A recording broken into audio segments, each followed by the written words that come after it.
enigmas da história. Ele tem sido descrito como o documento mais misterioso do mundo. Segredos? 240 páginas de textos estranhos e ilustrações bizarras. Incrível! Ele vem confundindo e intrigando os melhores decifradores de códigos do mundo. Eu conheço esse 4-0. Boatos vinculam o documento à cabeça de São João Batista. Um perigo real. Seja o que for, parece que alguém tinha algo muito importante a esconder. Ele estava vendendo sua alma ao demônio. O manuscrito Voynich. Veneza, Itália. Nick Pelling estudou matemática e filosofia antes de se tornar um programador de jogos de computador pioneiro. Agora, ele está dando um novo direcionamento a seus poderes analíticos de códigos de computador, voltando-se para um livro antigo, que historiadores simplesmente consideram inexplicável: o manuscrito Voynich. Eu comecei a examiná-lo e achei isso melhor do que ficção. É um mistério. O que significa? O livro foi descoberto em um colégio jesuíta em 1912 por um polonês comerciante de livros chamado Wilfred Voynich.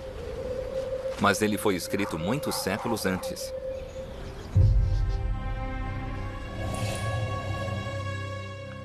Pouco mais se sabe a respeito da primitiva história do livro. O manuscrito Voynich contém mais de 200 páginas de texto criptografado. Nick está em Veneza para tentar desvendar o código e descobrir quem o escreveu e por quê. Juntamente com o texto, há estranhas imagens de plantas exóticas, símbolos curiosos e diagramas inexplicáveis.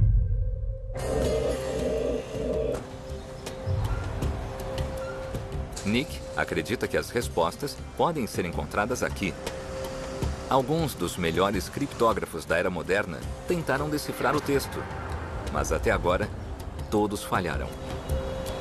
Pelling acredita que a maioria desses decifradores de códigos estava deixando passar uma pista vital: as imagens. Ele acredita que uma imagem em especial seja a chave. Ele a chama de Página das 9 Rosetas.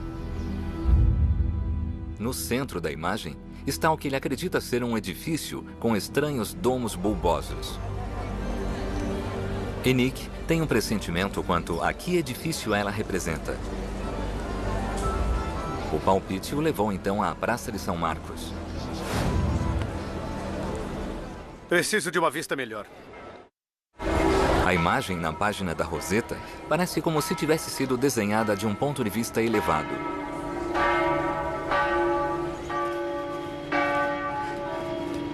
Isso é realmente fantástico. É possível ver o quanto eles são semelhantes.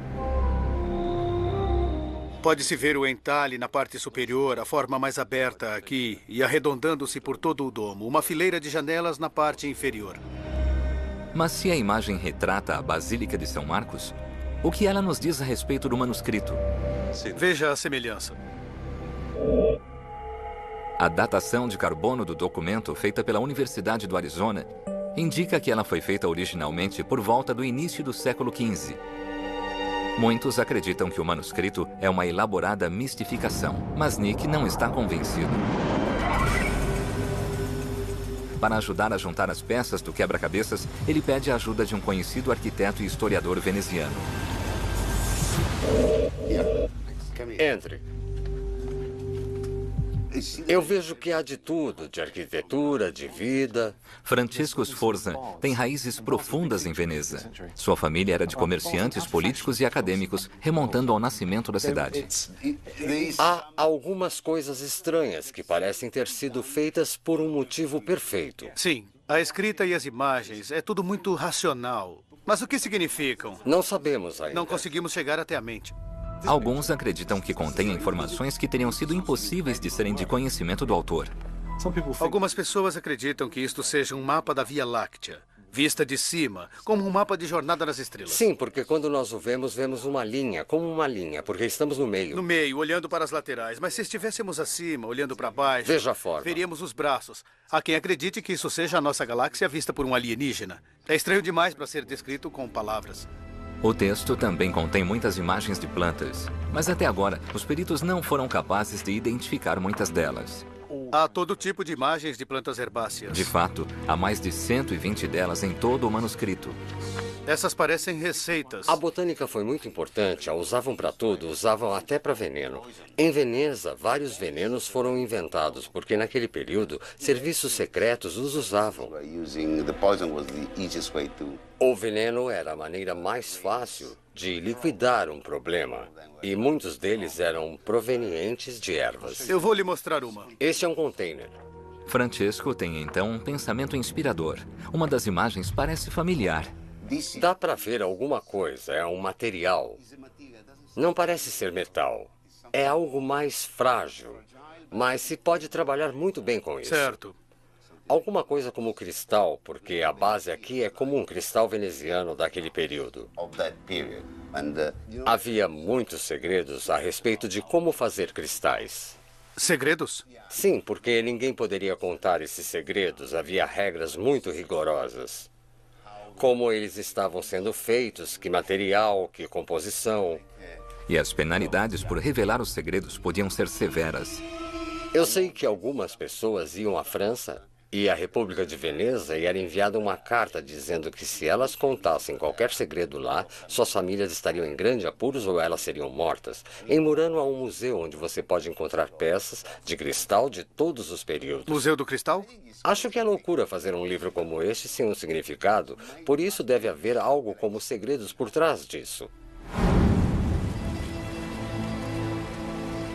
Francesco deu a Nick várias indicações. A primeira o leva para a ilha de Murano, para as associações que durante séculos guardaram zelosamente o segredo da fabricação do cristal veneziano. Rosa Mentasti é especialista nos primitivos cristais venezianos. Nos cofres do Museu do Cristal de Murano, Nick mostra a Mentasti algumas imagens do Voynich. Na tradição veneziana de cristais, esta é uma verdadeira obra-prima. Desenhos do manuscrito parecem reproduzir de fato o trabalho renascentista em cristal. Que semelhanças você pode ver? A forma da peça é exatamente a mesma, como no desenho. O fundo soprado da peça e a cobertura também é muito semelhante. Não tão simples como as primeiras peças. E a decoração também tem algumas semelhanças. Na base do gargalo e na base do copo. Sim, isso era típico do cristal veneziano de melhor qualidade do Renascimento.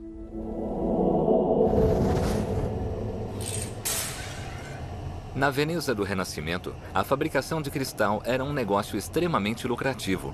A produção em Murano era rigorosamente controlada por uma associação poderosa e sujeita a leis rígidas. Nick se encontra com um mestre artesão conhecedor do sombrio passado das associações. Os segredos de sua arte eram tão valorizados que não havia limites quanto ao que as associações faziam para protegê-los. Eles os mantinham na família. E os segredos do negócio não podiam sair de Murano. E quem tentasse roubar um segredo de Murano seria morto.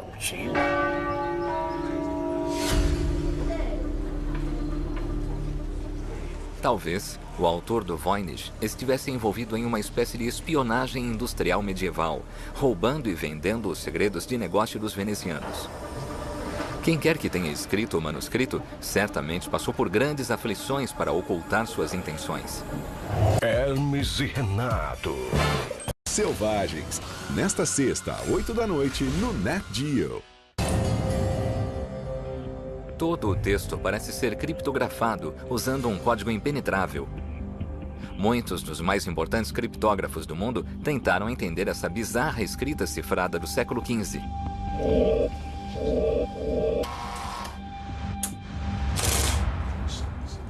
O especialista em criptografia, Filippo Sinagra, passou a vida estudando a evolução da elaboração de códigos. Nick Pelling espera que ele possa lançar alguma luz, pelo menos, quanto ao tipo de código usado no livro. Um dos primeiros sistemas de código para enviar mensagens codificadas foi o sistema Júlio César. É muito simples. A letra A se tornava D, a letra B se tornava E e assim por diante. Esse sistema é muito simples e muito fácil de ser decifrado. Um outro sistema, o sistema polialfabético, é mais difícil de decifrar, porque a letra A às vezes se torna Z, outras vezes se torna F. Em uma chave de código polialfabética, as letras não são apenas trocadas, mas o sistema muda ao longo do texto codificado. Começamos com Z e A para Sol, Sun em inglês. S se torna K. Assim, na verdade, não se trata de apenas um código, mas de muitos. Uma única letra pode ser criptografada para várias letras diferentes em vez de apenas uma. Eu passo para a letra seguinte e o U se torna Q. Mais um passo e N se torna C. Isto é particularmente difícil de se decifrar, mas é possível. Hoje é possível. Quando o sistema começou a ser usado? Por volta do século XV. Entendi. Sinagra nunca tinha visto o texto enigmático de Voynich, mas alguns de seus elementos são curiosamente familiares. Este é um sistema muito inteligente. E o que isto faz lembrar? O texto? O texto se parece com outros textos que vi do século XIV, XV. Uma coisa bastante interessante é esse 40. Eu conheço esse 40, porque vejo esse 40 em várias mensagens cifradas. Reconhece esse símbolo? Sim, é de Milão. Sinagra acredita que o sistema de código do manuscrito é semelhante a um usado na Milão renascentista pela poderosa família Sforza.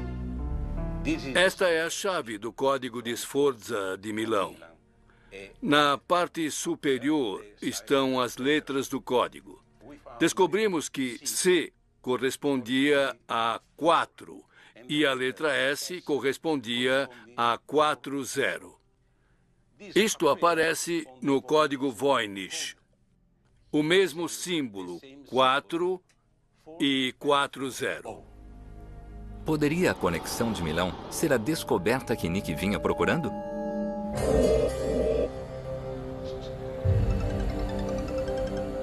Alô? Em Veneza, Francesco tem uma outra pista para Nick. Acho que encontrei algo interessante. Ótimo. Está com tempo para nos encontrarmos? Sim, estou.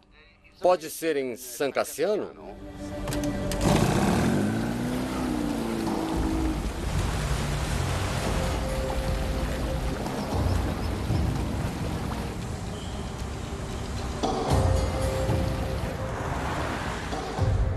Você tem aquela página com a roseta e os 9 números, uma imagem de uma cidade.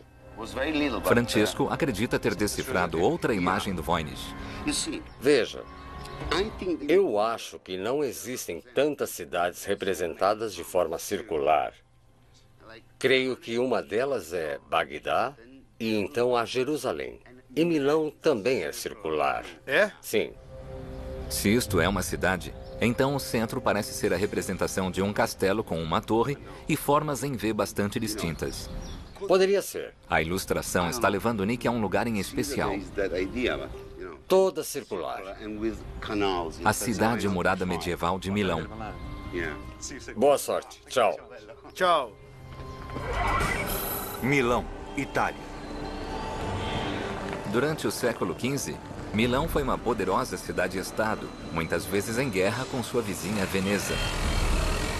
A cidade foi governada pela poderosa dinastia dos Sforza. Os mesmos Sforza que, de acordo com o professor Sinagra, usavam um sistema de codificação semelhante ao encontrado no Voynich.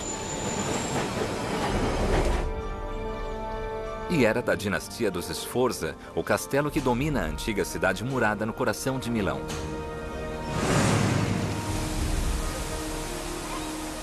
Hoje, a torre principal do castelo Sforzesco, conhecida como Torre de Filarete, é um marco da cidade. Ela se assemelha ao desenho no Voynich. Mas o castelo foi reconstruído muitas vezes ao longo dos anos. Nick quer ver se consegue encontrar mais pistas.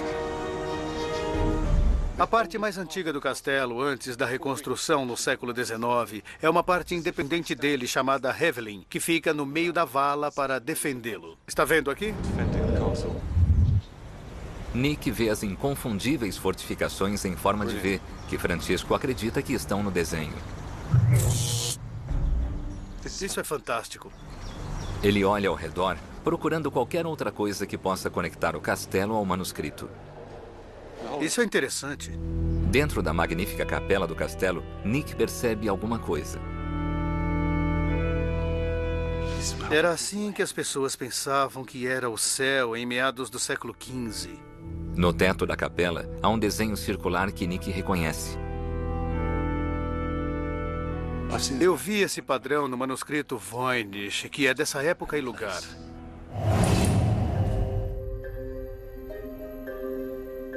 As pistas vão se acumulando. As ameias em forma de V. O teto da Capela Ducal. A Torre Filarete. Mas qual a relação de todas essas peças? Nick muda seu foco. Do misterioso conteúdo do livro para a identidade do seu autor desconhecido.